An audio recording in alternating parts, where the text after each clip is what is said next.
বশীকরণ বশীকরণ বশীকরণ। তো আপনার বাম পাশের বাড়িতে শুনতেছেন যে তার নাকি বউকে সে বশ করছে, ডান পাশের বাড়িতে শুনতেছেন সে নাকি তার স্বামীকে বশ করছে, কিন্তু আপনার স্বামীকে বশ করতে গেছেন কিন্তু বশ করতে পারতেছেন না। তো আপনি বলবেন যে এটা আবার কি ধরনের? তো সবাই সবাইকে বশ করে নিছে, তো আমারটা কেন হইতেছে না? তো হতাশাগ্রস্ত, অমুক কবিরাজের কাছে যাইতেছেন, তমুক কবিরাজের কাছে যাইতেছেন, অমুক এত টাকা দিতেছেন, ওই কবিরাজকে এত টাকা দিতেছেন, হতাশ হয়ে গেছেন।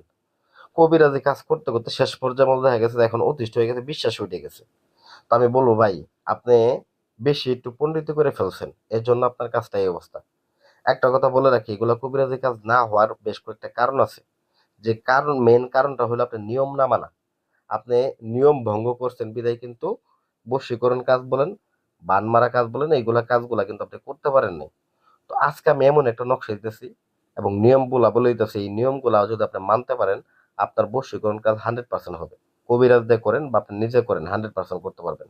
এই নকশাটা দিয়ে আপনার পাশের বাড়ির কোনো কবিরাজ থাকলে আপনি তাকে দিয়ে করাই নিতে পারবেন, 100% ফলাফল দেবে। এই বিদ্যাটা এতটাই পাওয়ারফুল একটা বিদ্যা, কারণ এই বিদ্যা দিয়ে যে কয়টা কাজ করছে একটা কাজও মিস যায়নি। আপনাদেরকে দিতেছে এজন্যই, কারণ অনেক ভাইয়েরা বোনেরা ফোন দিয়ে বলে, ভাই অনেক কবিরাজকে টাকা খরচ করছি, টাকা দিছি, কাজ করতে পারেন নাই, কাজ করতে পারেনি, শেষে মূলত হয়ে গেছে যে নাম্বার ব্ল্যাক লিস্টে ফালাই দিছে।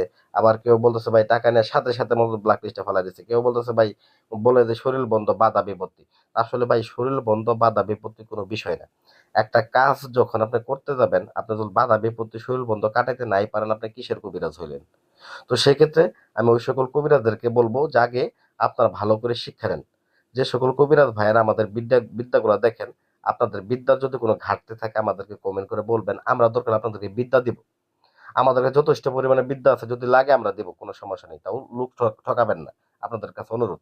তো যাই হোক ভিউয়ার্স, এই যে বিদ্যাটা দিতেছি, এই বিদ্যাটা ব্যবহার করবেন যে কোনো শনিবার অথবা মঙ্গলবার দিন। স্বামী স্ত্রী, প্রেমিক প্রেমিকা, মনের মানুষ, পছন্দের মানুষ, যে কারোর ক্ষেত্রে আপনি এই জিনিসটাকে ব্যবহার করতে পারবেন। এটা এতটাই পাওয়ারফুল একটা জিনিস। এই জিনিসটা অঙ্কন করার ক্ষেত্রে প্রথমত আপনি দুইজনের নাম, দুইজনের মা বাবার নাম ভালো করে লিখে নেবেন। ছেলের বাবার নাম, মেয়ের ক্ষেত্রে মায়ের নাম, সুন্দর করে এগুলো নিবেন। নিয়ে শনিবার মঙ্গলবারে আসন করে বসবেন।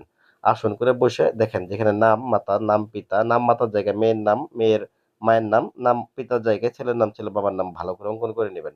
নকশাটা আগে ভালো করে স্ক্রিনশট দিয়ে নিয়ে ভালো করে বুঝবেন। যদি বুঝতে অসুবিধা, স্ক্রিনে নাম্বার তো আছে, যোগাযোগ করে তো নকশা নিতে পারেন, কোনো সমস্যা নেই তো।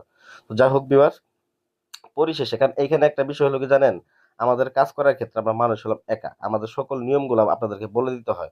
কারণ আমরা যদি নিয়ম এত শর্ট ভিডিওর মধ্যে নিয়ম বলে না দিই, তাহলে আপনার কাজ করতে পারবেন না। তো এখানে নিয়মই হচ্ছে দুইটা, যে মেশক জাফরান কালির দ্বারা দুইটা তাবিজ অঙ্কন করবেন। দুইটা তাবিজ অঙ্কন করে একটাকে আপনার তামার তামার তাবিজের মধ্যে ভরে আপনার গলায় ব্যবহার করবেন। হ্যাঁ, এবং আরেকটাকে আপনার আরেকটা লোহার তাবিজের মধ্যে ভরে একটা পুতুলের গলার মধ্যে বেঁধে দিবেন। যদি পারেন ওই ব্যক্তির ব্যবহৃত কাপড়ের উপরে একটা পুতুল বানাবেন, বা কাপড় দিয়ে ওই পুতুলের গলার মধ্যে এটাকে বাইন্ধে, তারপর আপনার কি করবেন, এটাকে একটা গাছের মধ্যে ঝুলাই দিবেন। এটা যত নড়বে আর আপনার গলায় যে তাবিজ থাকবে, ওই ব্যক্তি আপনার প্রতি তত আকৃষ্ট থাকবে। আপনার স্বামী পরকিয়া করুক বা যাই করুক, আপনার কাছে ছুটে আসবে 24 ঘন্টার মধ্যে, এটা 100% গ্যারান্টি। আশা করি ভিডিওটা ভালো লাগবে। ভিডিও ভালো লাগবে, ভিডিও লাইক করবেন। ধন্যবাদ।